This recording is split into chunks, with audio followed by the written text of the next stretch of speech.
பேரை கொண்ட மாவட்டத்தை சேர்ந்த கரண்டில் அமைச்சர்லாம் இருக்கக்கூடிய ஒருத்தர் அவங்கள்ட்ட தீபா கிட்ட வந்து பேசி டீலிங் பண்ணிட்டு இருக்குதா அதிமுக சீனியர். ஆமாம். இப்போ காமராஜர் வாழ்ந்த இடம் இன்னைக்கு நம்ம பார்க்குறோம்.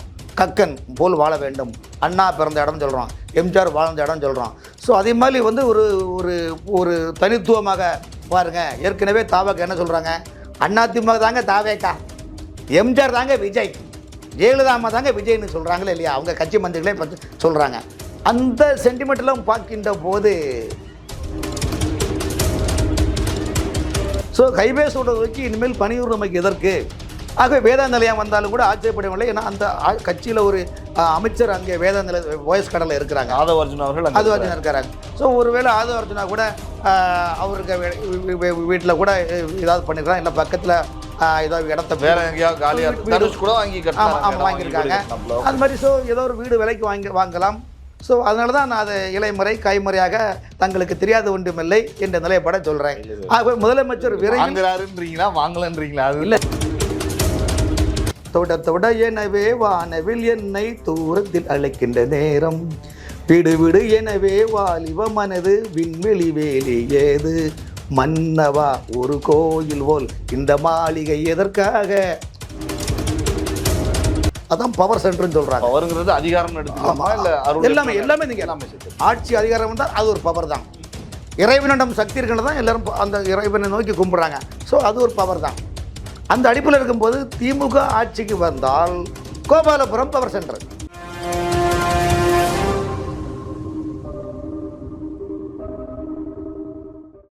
ஜாம்பவான் நேயர்களுக்கு பிரபாகரனின் அன்பு வணக்கம். இன்றைய அரசியல் அரங்கம் நிகழ்ச்சியில் நம்மோடு இணைந்திருக்கக்கூடிய சிறப்பு விருந்தினர் மூத்த பத்திரிகையாளர் திரு வி எஸ் ராமன் சார். வணக்கம் சார். வணக்கம் சார். எப்படி இருக்கீங்க சார்? நல்லா இருக்கு சார். நல்ல பரபரப்பாக போயிட்டு இருக்கு சில விஷயங்கள் தமிழக அரசியல் களத்தில். ஆமாம், அதில் நீங்கள் தான் சொல்லுவீங்க எங்களுக்கு தெரியாத விஷயங்கள்லாம். அதனால தான் 2 பேரும் நீங்கள் மீட் பண்ணியிருக்கோம் சார். ஒரு முக்கியமான விஷயம் குறித்து பேசலான்னு சமீபத்தில் தனுஷ் அவர்களுடைய தந்தை கஸ்தூரி ராஜான்னு நினைக்கிறேன், அவர் பேசுகிறப்ப ஒரு கேள்வி கேட்டிருந்தாங்க. பத்திரிகையாளர்கள் கேட்குறப்ப போயஸ் கார்டன் தான் பவர் சென்டர் ஆஃப் அரசியலுக்கு தமிழ்நாட்டில் அப்படின்னு சொன்னப்போ, யார் சொன்னது கோபாலபுரம் தான் பவர் சென்டர் அப்படின்னு ஒரு சொல்லுவார். இன்றைக்கும் அதான் பவர் சென்டர் அப்படின்னு சொன்னார் சார். கோபாலபுரம் மேட்டர் நம்ம தனியாக வச்சுக்குவோம். போயஸ் கார்டன் பற்றி பேசுகிறப்போ சொல்லணும், சசிகலா கூட வீடு வாங்கி அங்கே போனாங்க சார். ஏன் போயஸ் கார்டன் பவர் சென்டர், அங்கே என்ன நடக்குது? சரி, தமிழ்நாட்டை பொறுத்த வரைக்கும் ஒரு ஆட்சியில் மாநிலத்தில் யார் ஆட்சிக்கு வராங்களோ அந்த ஆட்சியில் முதலமைச்சர் பதவி இருக்கும். அந்த முதலமைச்சர் எங்கே குடியிருக்கிறாங்களோ அது பவர் சென்டர். எப்படி திருவண்ணாமலை போகிறோம், அங்கே ஈசன் பவர் சென்டர். திருப்பதி போகிறோம், ஏழுமலையான் பவர் சென்டரா இல்லையா? வடபழனி முருகன் கோயில் போகிறோம், முருகன் பவர் சென்டரா இல்லையா? பழனி முருகன் கோயில் போகிறோம், திருச்செந்தூர் போகிறோம். ஸோ இறைவன், அதாவது எங்கெங்கே பவர்ஃபுல்லான நபர்கள் இருக்கிறாங்களோ அங்கே தான் கூட்டமும் இருக்கும். அதான் பவர் சென்டர்னு சொல்கிறாங்க. பவர்ங்கிறது அதிகாரம் எடுத்துக்கலாமா இல்லை எல்லாமே எல்லாமே நீங்கள் எல்லாமே சேர்த்து ஆட்சி அதிகாரம் வந்தால் அது ஒரு பவர் தான். இறைவனிடம் சக்தி இருக்கிறது தான் எல்லாரும் அந்த இறைவனை நோக்கி கும்பிட்றாங்க. ஸோ அது ஒரு பவர் தான். அந்த அடிப்பில் இருக்கும்போது திமுக ஆட்சிக்கு வந்தால் கோபாலபுரம் பவர் சென்டர். எப்படி திமுக ஆட்சிக்கு வந்தால் கலைஞருடைய வீடான கோபாலபுரம் பவர் சென்டர். அங்கே தான் முதல் அக்குவரை எல்லா அதிகாரியும் அங்கே தான் முகாம் போட்டிருப்பாங்க. கலைஞர் இருந்த வரைக்கும் அப்படி சொன்னாங்க. ஆமாம், இப்போ ஆழ்வார்பேட்டை பவர் சென்டர். ஸ்டாலின் ஆழ்வார்பேட்டையில் அது ஒரு பவர் சென்டர் ஆகிடுச்சு. இப்போ அதே மாதிரி அதுக்குள்ளே நிறைய பவர் சென்டர் இருக்குது. பவர் இருந்தால் தான் பவர் சென்டர், பவர் இருந்தால் தான் பவர் சென்டரு, இல்லாட்டா மைனஸ் சென்டரு. அதே போல் அதிமுக ஜெயலலிதா அம்மா முதலமைச்சர் இருக்கின்ற போதெல்லாம் ஜெயலலிதா போயஸ் கார்டன், வேதாந்த நிலையம் போயஸ் இல்லம் சொன்னாலே தமிழ்நாட்டில் எல்லாருக்கும் தெரியும். வேதாந்த நிலையம் போயஸ் கார்டன் என்ன சொன்னாலே எல்லாருக்கும் ஆட்டோமேட்டிக்காக தபால் போயிட்டே இருக்கும். அந்த மாதிரி அது ஒரு பவர் சென்டராக இருந்தது. இப்போ அந்த பவர் சென்டரில் தான் அதே ஜெயலலிதா அம்மா வீட்டு பக்கத்தில் நமக்கு இருக்கணும். வி.கே. சசிகலா அம்மாவும் அவங்க ஒரு அங்கே இடம்லாம் வாங்கி அங்கே குடியிருக்கிறாங்க. ரஜினிகாந்தும் அங்கே தான் இருக்கிறாங்க. அதே போல் தாவேகாவுடைய அமைச்சரவையில் உள்ள ஒரு அமைச்சரும் ஆதவ அர்ஜுனா அவர்களும் போயஸ் கார்டன் தான் இருக்கிறாங்க. இப்போ போயஸ் கார்டனை வந்து அது ஒரு ஏன் சென்டிமீட்டர்னா, எல்லா விஐபிகளும் மவுண்ட் ரோட்லேருந்து வந்து போகிறதுக்கு ஈஸி. ஓகே, எப்படி அடையாறு அண்ணாநகர் பெசன்னார் எப்படி விஐபியுடைய, இப்போ சென்னையில் வந்து அடையாறு அண்ணாநகர் பெசன்னாரில் விஐபி குடியிருக்க இடம்னு சொல்கிறாங்களா இல்லையா? ஸோ அதே போல் போயஸ் தோட்டம் என்பதும் மிகப்பெரிய பத்திரிகை அதிபர்கள், சினிமா நடிகர்கள், அரசியல் பிரமுகர்களும் அங்கே வீடு இருக்குது. ஸோ அந்த அடிப்படையில் பார்க்கும்போது பார்த்திங்கன்னா, இப்போ சமீபத்தில் கூட ஒரு ஊடகம் வெளியிட்டாங்க, போயஸ் கார்டனில் முதலமைச்சர் குடியிருக்க வரதாகவும், அதாவது வேதா போயஸ் கார்டன் தோட்டத்தில் ஒரு வீட்டில் வந்து குடியிருக்க வரதாக ஒரு பத்திரிகை ஒரு சொன்னாங்க. வந்து போயஸ் கார்டன் நோக்கி வராரு, அங்க இருக்க போறாரு, ஈஸியா இருக்கும். ஆமா, ஈஸியார் அங்க அதாவது என்னன்னா பாக்குறாருன்னு சொன்னாங்க. ஏன்னா அங்கிருந்து லாங்ல பனையூர்ல இருந்து வரதை விட சென்னைக்குள்ளே இருந்தீங்கன்னா சட்டமன்றத்துக்கு சட்டசபைக்கு போகிறதுக்கு வர்றதுக்கு ஈஸியாக இருக்கும். சென்னையில் நடக்கிற நிகழ்ச்சிக்கும் அப்படி டக்கு டக்குன்னு போயிட்டு வந்துறதுக்கு போயஸ் கார்டன் ஒரு ஜங்ஷன் பாக்ஸான ஒரு நிலைப்பாடு இருக்கின்றது. அந்த அடிப்படையில் பார்க்கின்ற போது பார்த்தீங்கன்னா அங்கே வந்து இந்த வேதா நிலையம் இருக்குது பார்த்தீங்களா, ஜெயலலிதா அவர்கள் ஆமாம், ஜெயலலிதா அம்மா வாழ்ந்த இடம். அந்த இடம் வந்து 24,000 square feet, 24,000 square feet, 10 ground இடம். அதை நீதிமன்றத்தில் தீபா அவர்கள் வழக்கு போட்டு இப்போ எனக்கு தான் அது சொந்தம்னு நீதிமன்றமும் தீபாவுக்கு கொடுத்துட்டாங்க. கிட்டத்தட்ட அதுக்கு கட்ட வேண்டிய பணங்கள்லாம் 100-150 ரூபாய்க்கு எல்லாம் கட்டி எல்லாம் வெட்டி அது இப்போ அது வந்து விற்பனைக்கு வரதாக ஒரு நிலைப்பாடு இருக்குது. ஓகே, ஜெயலலிதா அவர்கள் வாழ்ந்த வீடு விற்பனை. ஆமாம், விற்பனைக்கு. ஏன்னா அந்த வீடை வந்து கேஸ் இல்லை வழக்கு போட்டு தீபா தானே விலைக்கு வாங்கியிருக்காங்க, தீபாவுக்கு கொடுத்துட்டாங்க கவர்மெண்ட் சட்ட ரீதியாக. ஆமாம், சட்ட ரீதியாக முறைப்படி நான் தான் வாரிசு என்று சொல்லும்போது சட்ட ரீதியாக கொடுத்தாச்சு. இப்போ தீபா என்ன நினைக்கிறாங்கன்னா, ஏற்கனவே நமக்கு வீடு இருக்குது, இவ்வளோ பெரிய பங்களாவை நம்மளால் மெயின்டைன்ஸ் பண்ண முடியாது, ரொம்ப கஷ்டம், ஆகவே ஏதாவது சேல்ஸ் பண்ணால் என்ன, இந்த பொருளாதார அடிப்படையில் சிக்கல் இருக்காங்களா? ஆமாம், இருக்கிறாங்க. அப்போ நம்ம இதை எதாவது பண்ணால் என்ன சொல்கிறது. கிட்டத்தட்ட உங்களுக்கு வேதாந்தில் என்ன குறைஞ்ச 10 கிரவுண்ட் இடம், 24,000 ஸ்கொயர் ஃபீட்டு. ஒரு கிரவுண்டு என்பது 2,400 ஸ்கொயர் ஃபீட்டு. அப்போ 10 கிரவுண்டு 24,000 ஸ்கொயர் ஃபீட் என்பது குறைஞ்சபட்சம் 300 கோடி ரூபாய்க்கு மேலே போகும் அந்த இடம். ஸோ அதனால என்னென்னா அங்கேயும் வந்து என்னென்னா அது நான் பாட்டாக சொல்கிறேன். என்னென்னா தொட எனவே வானவில் என்னை தூரத்தில் அழைக்கின்ற நேரம், விடு விடு எனவே வாலிப மனது விண்வெளி வேலி ஏது, மன்னவா ஒரு கோயில் போல் இந்த மாளிகை எதற்காக. நான் சினிமா பாட்டை பாடுறேன் சார். ஓகே, அந்த மாளிகையும் மாளிகை தான். ஸோ பாட்டல் வரிகளும் மன்னவா ஒரு கோயில் போல் இந்த மாளிகை எதற்காக. ஸோ அந்த நிலைப்பாடு பாட்டெல்லாம் இதுக்கு சொன்னால் ஒரு வீடை பார்க்கும்போது இயற்கையான காட்சிக்கும் போது ஒரு பாட்டெல்லாம் வரதான் செய்யும். கவிஞர் வைரமுத்து சொல்வார், நாம் குழந்தைகளோடு பீச்சிலே செல்கின்றோம், அந்த பீச்சில் நிற்கின்ற போது கடல் அலை நம்முடைய காலை தொடும், அப்பா எவ்வளோ பெரிய கடல் அலைன்னு சொல்லுவோம், ஆனால் அதுக்கு அடுத்தது இன்னொரு பெரிய அலையை வரும், அந்த பெரிய அலையை பார்த்து அதை தான் பார்ப்போம் தவிர பழைய அலையை நம்ம மறந்துடுவோம். இது வந்து நம்முடைய பார்வையினுடைய ஒரு சித்தாந்த நிலைப்பாடு, பார்வையுடைய எண்ணம் கூட. அதே போல் வந்து ஒரு மாளிகை பண்டு எம்ஜிஆர் சொல்லுவார், அண்ணாந்து பார்க்கின்ற மாளிகை கட்டி அதன் அருகில் ஓர் குடிசை கட்டின்னு பாடலாம் இருக்குது. ஸோ இன்னைக்கு அரசியலில் வரும்போது சென்னைக்குள்ளே இருக்கணும்னு நினைக்கிறாங்க. அதுக்கு வந்து வாகனங்கள் நிறுத்ததுக்கு போகிறதுக்கு வசதியான ஒரு இல்லை அப்படின்னு நினைக்கிறாங்க. ஸோ இந்த பாடலை ஏன் பாடுறேன்னா மாளிகை வேதா இல்லத்துக்கும் என்ன தொடர்பு அங்கே பாருங்க. இப்போ தான் அதாவது இணைப்புன்னு சொல்லுவாங்க தெரியுமா. சரி, இப்போது ஜம்மு காஷ்மீர் இருக்குது, ஏன் நம்ம சென்னையிலே பாருங்கள் ரோடு ஸ்ட்ரைங்னு போயிட்டே இருக்கும், திடீர்னு மேம்பாலம் வரும், மேம்பாலத்தை யார் இறங்கணும்னா அடுத்த நோக்கி அடுத்த மெயின் ரோடு வரும். அப்போ இந்த மேம்பாலத்து நடுவில் என்ன 2 சைடில் சர்வீஸ் ரோடு இருக்குது, நீங்கள் அட்ரஸ் கூட சர்வீஸ் ரோடு வழியாக போங்க, அதில் அடியில் ஒரு வழி இருக்கும், அப்படி போனால் நீங்கள் உங்கள் இடத்துக்கு முன்னே. அப்போ மேம்பாலம் எதுக்கு போனால் அது பாயிண்ட்டு நேரடியாக ஹைவேஸ் ரோடை நோக்கி போகிறது பாயிண்ட்டு. ஸோ ஹைவேஸ் ரோடை நோக்கி இனிமேல் பணியூர் நமக்கு எதற்கு. ஆகவே வேதாந்த நிலையம் வந்தாலும் கூட ஆச்சரியப்படவில்லை. ஏன்னா அந்த கட்சியில் ஒரு அமைச்சர் அங்கே வேதாந்த நிலைய போயஸ் கடலில் இருக்கிறாங்க, ஆதவ அர்ஜுனா அவர்கள். ஆதவ அர்ஜுனா இருக்கிறாங்க. ஸோ ஒருவேளை ஆதவ அர்ஜுனா கூட அவருக்கு வீட்டில் கூட ஏதாவது பண்ணிருக்கலாம், இல்லை பக்கத்தில் ஏதாவது இடத்த வேற எங்கேயாவது காலியாக கூட வாங்கியிருக்காங்க அது மாதிரி. ஸோ ஏதோ ஒரு வீடு விலைக்கு வாங்கலாம். ஸோ அதனால தான் நான் அதை இலைமுறை கைமுறையாக தங்களுக்கு தெரியாத ஒன்றுமில்லை என்ற நிலைப்பட சொல்கிறேன்.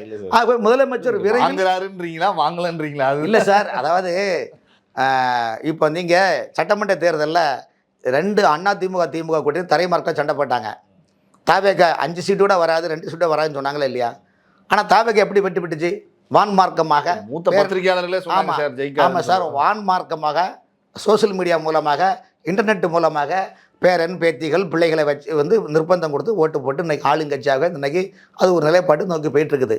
ஸோ அதுபோல் ஒரு வாங்கணும்னு ஒரு நிலைப்பாடு இருக்குது. அதுலேயும் விரைவில் போயஸ் கடலில் முதலமைச்சர் குடியிருக்கிறதுக்கான ஒரு நிலைப்பாடு இருக்குது. அதனால தான் இந்த பாட்டை நான் நாசுக்காக சொன்னேன். கூட்டி கழிச்சு பார்த்தா விடை சரியாக தான் சார், கழிச்சு பார்த்தா கணக்கு விடை சரியாக தான் சார். ஆமாம், கணக்கு விடை சரியாக தான் இருக்கும். கூட்டி கழிச்சு பாருங்கள், விடை சரியாக இருக்கும். நீங்கள் சொல்கிற மாதிரி ஒரு வேலை விற்பனைக்கு வருவதாகவே இருந்தாலும் சசிகலா கூட முயற்சி பண்ணாங்க, பயங்கரமாக முயற்சி பண்ணிட்டு வழக்கெல்லாம் தோத்துட்டு கூட அதுக்கப்புறமா தான் அவங்க வேறு வழி இல்லாமல் இடம் வாங்கி அங்கே கட்டினாங்க. சசிகலாவுக்கு தீபா அவர்கள் தரலை அப்படிங்கிற மாதிரி அப்போ பேச்சாடி. சசிகலா அவர்களுக்கு அந்த ஜெயலலிதா அவர்களுடைய அந்த வேதா இல்லத்தை தராத தீபா அவர்கள் திரு விஜய் அவர்களுக்கு எப்படி முதல்வர் விஜய் அவர்களுக்கு தருவார்னு நினைக்கிறீங்க? ஜாதகத்தில் நம்பிக்கை உள்ளவங்க ஜோசியம் பார்க்கப்பா இந்த கோயிலுக்கு போயிட்டு வாங்க என்ன சொல்லுவாங்க. இப்போ விஜய் அவர்கள் ஜோசப் விஜய் அவர் ஆர்சி கிறிஸ்தவர் இருந்தாலும் இறை மீது மதத்தின் மீது நம்பிக்கை வைத்துள்ளார். ஜோதிடம் சொன்ன வழியை காட்டு தான் அவர் திருச்செந்தூர் கோயிலில் போனார். இப்போ வந்து பார்த்தீங்கன்னா நேற்றுக்கு இன்றைக்கி வந்து கொல்லூர் மூகாம்பை கோவில் போயிருக்காரு. கொல்லூர் மூகாம்பை கோவிலில் சாமி தரிசனம் பண்ணியிருக்காரு. ஸோ நம்பிக்கை என்பது அது ஒரு சென்டிமெண்ட்டு. சொல்லுவங்க பாருங்கள், 10-15 வீடுகள் இருக்கும். ஆனால் ஆரம்பத்தில் குடியிருந்த விட அப்படியே அடையாளம் மரமாக வச்சுருப்பாங்க தெரியுமா. சிலவங்க அதே ஆட்கள் பார்த்தீங்கன்னா சிலவங்க சைக்கிள் வச்சுருப்பாங்க, ஃபஸ்ட்டில் வாங்கின பைக் வச்சுருப்பாங்க, இன்னைக்கு விற்காமல் அந்த பாரம்பரியத்தை காக்கிறது சென்டிமெண்ட்டாக. ஆமாம். அதே போல் பொலிட்டிக்கல் லீடர்கள் என்ன நினைக்கிறாங்கன்னா சிட்டிக்குள்ளே இருக்கணும். இப்போ சென்னையில் நீங்கள் பார்த்தீங்கன்னா கோயம்பேட்டில் ஒலிம்பிக் ஏஷியன் கேம்ஸ் இருக்குது. அதே கோயம்பேடு பக்கத்தில் தாய்சான் கன்ஸ்ட்ரக்ஷன் பில்டர்ஸ் இருக்குது. இதெல்லாம் பார்த்தீங்கன்னா ஐஏஎஸ் ஐபிஎஸ் உயர் அதிகாரிகள் அங்கே குடியிருக்கிறாங்க.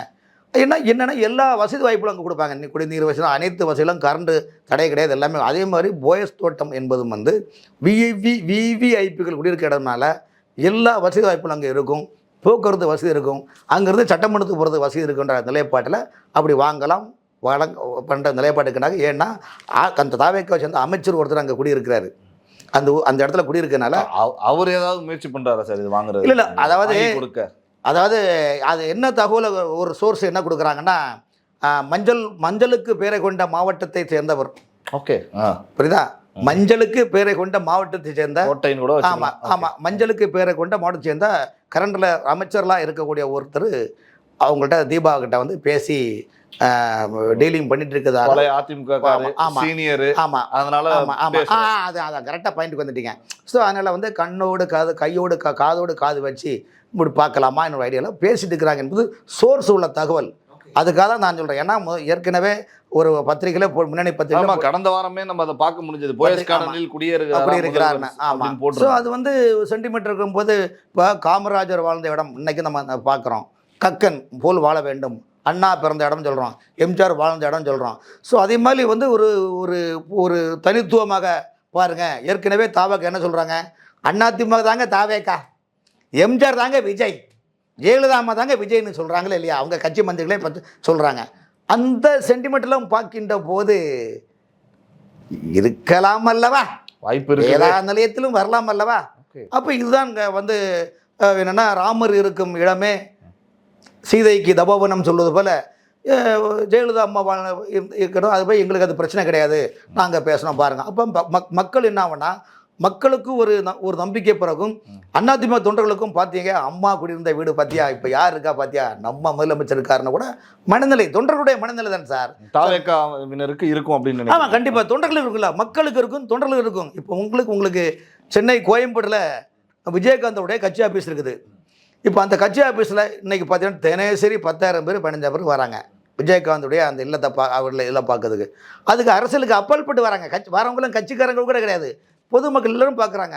ஸோ அந்த மாதிரி அடிப்படும் போது வெளியூர்ந்து வர மக்கள் எப்படி மெரினா பீச்சை பார்க்குறாங்க, எப்படி அந்த மாதிரி இடங்களை பார்க்கும்போது போயஸ் கார்டன் இந்த மாதிரி ஒரு நிலைப்பாடு உருவாகின்ற போது எதிர்காலத்தில் ஜெயலலிதா அம்மா இல்லாத ஒரு இடத்தில் இருந்து முதலமைச்சரை, இப்போது இருக்கிற முதலமைச்சரை நாங்கள் பார்க்க வேண்டும் என்று மக்கள் நினைத்தால், காலம் கனிந்து மடியில் விழுந்தால் இங்கு நினைச்சாலும் தடுக்க முடியாது, நான் நினைச்சாலும் தடுக்க முடியாது. ஆகவே போயஸ் தோட்டம் விரைவில் வேதா இல்லம் மிகப்பெரிய ஒரு பிசில் விஜய் இல்லமாக மாறக்கூடிய சூழ்நிலை இருக்குது, தகவல் இருக்குது. தகவல் ஓகே சார், ஓகே. பல விஷயங்கள் சொல்லிட்டு வரீங்க. நீங்க சொல்றதை பார்த்தா புரிஞ்சுக்க முடியுது. அரசியல் அதிகாரத்தில் எப்படி அதிமுகவினுடைய வாக்குகளையும் அதிமுகவில் இருக்கக்கூடிய பல தலைவர்களையும் தாவேக்கா கொண்டு வந்து ஒரு அதிகாரத்தில் இருக்காரோ, ஆமா, அந்த மாதிரி அரசியல் அதிகாரத்திலையும் இருந்த இல்லத்திலையும் விஜய் போகக்கூடிய, ஏன்னா மக்கள் அதை விரும்புறாங்க. மக்கள் வந்து மக்களை பொறுத்த வரைக்கும் சார், தமிழ்நாட்டு மக்களை இன்னைக்கு பொறுத்த வரைக்கும் விஜய் முதலமைச்சரான பிறகு அனைத்து தரப்பு உள்ள மக்களுடைய மனநிலை மாறிடுச்சு. அரசியல்வாதிகளை பொறுத்த வரைக்கும் எதை தின்னா பித்தந்தீரும் என்ன அலப்பறையான ஒரு நிலைப்பாடு இருக்கிறாங்க. இன்னைக்கு சாரியா போகிறாங்களே சார். அதிமுகவில் பாருங்க, அதிமுக முன்னாள் அமைச்சர் அத்தனை பேருமே ஒரு டீம் தாவேக்கால போகிறாங்க, ஒரு டீம் திமுகவில் போகிறாங்க. பொழுது விடிஞ்சா எந்த டிவியில் என்ன வருது, யார் எங்கே யார் போனாங்க, எந்த கட்சியில் இருக்காங்க, எந்த கட்சியிலுக்கு தெரியாத சூழ்நிலையில் இருக்குது வந்து. அந்த மாதிரி ஒரு சூழ்நிலை இருக்கின்ற போது நம்முடைய நிறைய அரசியலில் பார்த்தீங்கன்னா நம்முடைய சென்னையில் உள்ள முன்னாள் அமைச்சர் பெஞ்சமின் ஒருத்தர் இருந்தார், உங்களுக்கு தெரியும். அதிமுகவில் ரொம்ப ஸ்ட்ராங்கான ஆள்.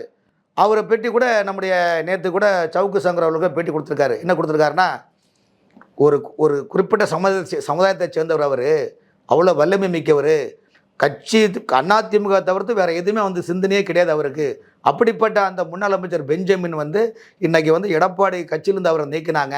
அவர் போய் கேட்குறாரு, ஏங்க என்ன கட்சியிலேருந்து நான் எம்எல்ஏ கூட இல்லையே, இல்லை நீ வேலுமணி கூட தொடர்பில் இருக்கிற, இல்லை தான் நான் நீக்கினாங்கன்னா வேறு நிர்வாகிகளை போட்டாங்க. அப்போ அவருக்கு வேறு வழி என்ன?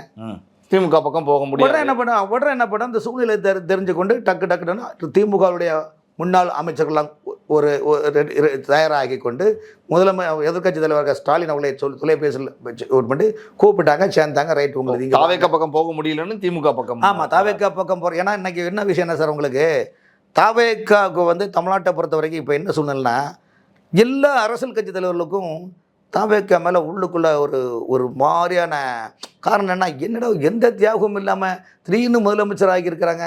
இப்போ நம்ம இத்தனை வருஷமாக ஃபீல்டுக்கு இருக்கிறோம், அட்லீஸ்ட் ஒரு கவுன்சிலர் கூட ஆகல. இப்போ நம்ம தமிழிசை அம்மா கூட அந்த நினைப்பு இருக்குதே, அடுத்த கவுன்சிலர் சீட்டில் நிற்கலாமான்னு நினைக்கிட்டு இருக்கிறாங்க தெரியுமா? ஆமாம் சார், சட்டம் நாடாளுமன்ற தேர்தலில் 2020 சார் மனசு தான் மேயரான வந்து வேண்டாம்னு சொல்லுவீங்களா?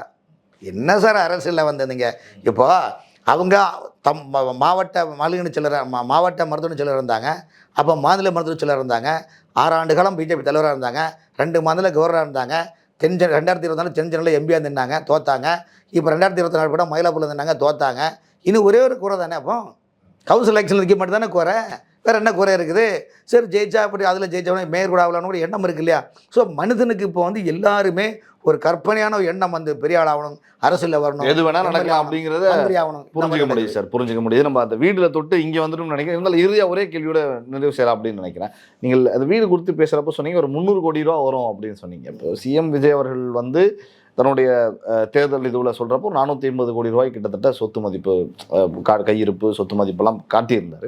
அப்படி இருக்கிறப்ப 300 கோடி ரூபாய் இல்லது கொடுத்து வீடு வாங்குறதுங்கிறது எப்படி பாசிபிள்? அது எப்படி நடக்கும்னு நினைக்கிறீங்க? ஒரு தொழிலதிபர் வாங்கலாம். ஐயா, நீங்கள் எவ்வளோ வெளியே காமிச்சிட்டாரு, நீங்கள் எவ்வளோ கேட்குறீங்களே.